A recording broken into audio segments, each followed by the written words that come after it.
Alam nyo ba kung bakit kulay pula ang ilalim ng barko? Ang ilalim ng barko ay kulay pula dahil sa isang espesyal na pintura na tinatawag na anti-fouling paint. Tradisyonal na kulay pula ang anti-fouling paint dahil sa copper oxide, isang pangunahing sangkap na ginagamit sa mga pintura na ito. Noong unang panahon, copper sheathing ang ginagamit sa mga hull ng mga barko upang protektahan ang mga ito mula sa marine growth at corrosion.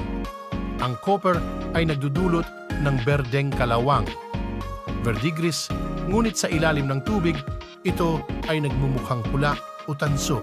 Ito ang naging basihan ng traditional na kulay ng anti-fouling paints.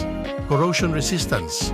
Ang anti-fouling paint ay hindi lamang pumipigil sa fouling, kundi nagbibigay rin ng proteksyon laban sa kalawang at iba pang anyo ng corrosion.